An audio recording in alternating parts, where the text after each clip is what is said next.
Peace and blessings, world, and welcome to another edition of Fresh Perspective. Actually, it's the Fresh P Crew -2.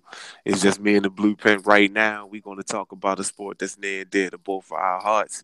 We're going to talk about boxing today. But before we get started, I'm your host, Irvin Hawkins. And also with me, we got Mr. Jeremy Flanagan, the Blueprint. How you feeling, sir? Oh, I'm feeling good, feeling great. Ready to dab a little bit into the world of boxing. Okay. So let's see what just happened. Your boy Kovalev won the WBO championship again.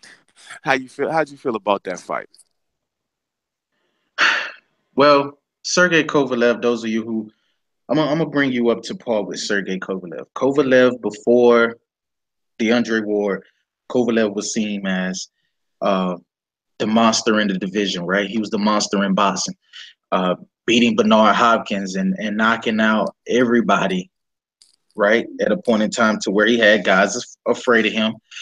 Donna Stevenson was afraid of Kovalev up Okay. until this point, but it took one guy, and that was Andre Ward, to say, "Hey, what the hell?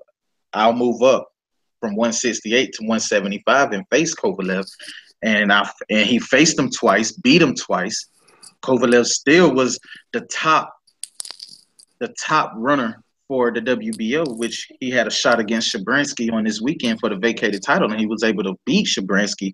But is Kovalev back? Absolutely not. Hell no.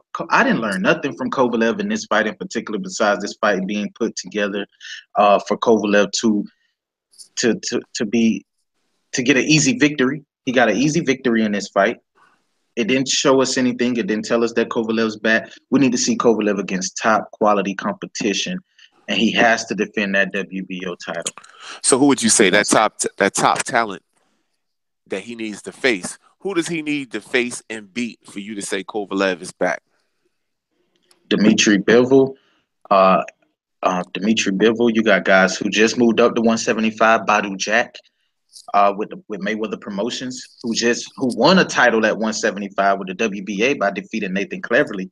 Now he vacated the WBA because he didn't want to fight Dmitry Bivol. But Dmitry Bivol's just sitting right there on the cusp of just waiting for a title shot. And I believe Kovalev, if he wants to run through 175 like he say he does, you either take on an Adonis Stevens or you take on a Dmitry Bivol. Okay, and that's some good information. But what I really want to know about and what makes boxing is when you have a heavyweight champion that everybody can get behind. We got two heavy hitters in the division right now. Are we gonna get a Wilder Joshua in 2018? A lot is going to have to happen for us to get that fight. For one, you got to ask the question: who's in the driver's seat? Who's going to be A side? Who's going to be B side? From reports and what it is that we've been getting, I know that it feels like Deontay Wilder is the A side because I've heard that he sent an offer to AJ. I've never heard Eddie Hearn say personally, and we've interviewed Eddie Hearn one on one. Eddie Hearn never told us that he sent an offer to Deontay Wilder. He just said he hasn't received any offers from Deontay Wilder. Now, if you're the A side, you're the one sending the offers. So we Okay, don't so know let's give it to the fans, plain and simple, because sometimes they don't understand A side, B side. Who wins that fight? who wins Anthony Who Joshua wins? versus. Just give Oh, it to me plain. Who wins that fight? I think Anthony Joshua wins this fight Ooh, because, by KO or by decision? well, it's going to be by KO. It would be by knockout. I don't think it will be a fight that will go the distance. Um, Y'all heard it here on Fresh P Crew -2. Blueprint is picking Joshua by KO. Absolutely. I just think Anthony Joshua right now is more proven than Deontay Wilder. Is it Deontay Wilder's fault? Absolutely not. You can't blame Luis Ortiz. I mean, if you get caught with PEDs in your system, hey, it is what it is. But for Deontay Wilder to be the man, he's going to have to beat the man, and that's in AJ. But as far as his skill set is concerned, a lot of people don't see him doing just that. Okay, and this can't be a boxing show unless we talk about who the top talents are in the game. Me personally, my favorite two boxers, Earl Spence, Terrence Crawford. Who do you feel like the top guys in the sport is right now that people should be checking out? If they're really not into boxing, tell these people who they need to check out right now before we end this show. But definitely, if you look at pound for pound list, Terrence Crawford being undisputed, moving to 147 is definitely a guy you should keep your eye on. But Earl Spence Jr., um, he is trending so hot right now that his fight coming up January the 20th at the Barclays against Lamont Peterson is going to be really good. So you got to keep an eye out on Errol Spence Jr. Keith Thurman is making his way back to the ring on One next year. time. So we're going to be seeing Keith Thurman come back, coming off of an injury.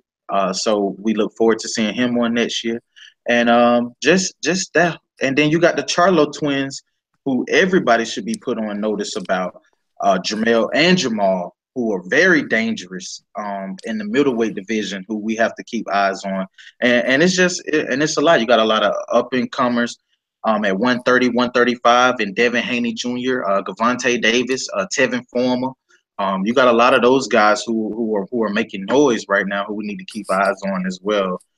When it comes to some of the best in the sport. Okay. All right. There you have it. So check out for Terrence Crawford, Earl Spence Jr., my man Tank Davis coming out of Baltimore, Maryland. And I can't wait to see them two explosive heavyweights go at it. So, coming to the end of this show, give me your final perspective on boxing and where it's at right now, and why people should get excited about it. Oh, and people definitely should get excited about the sport of boxing. Boxing is coming back to the forefront. We've had an amazing 2 years, past 2 years in boxing. This year ended off really well with us getting some of the fights that we thought we was not going to be able to get. We was able to get those fights this year, and I think a lot of that is going to be happening again on next year.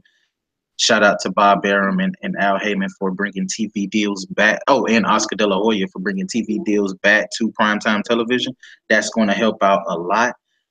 But one of the main things, if you are a real true boxing head and boxing fanatic and you love the sport, a good fight to check out is December 9th on ESPN is Guillermo Rigondeaux taking on Vasyl Lomachenko at 130 pounds for the title. That's going to be a really, really, really good fight. And I'm looking forward to seeing how this year plays out. All right.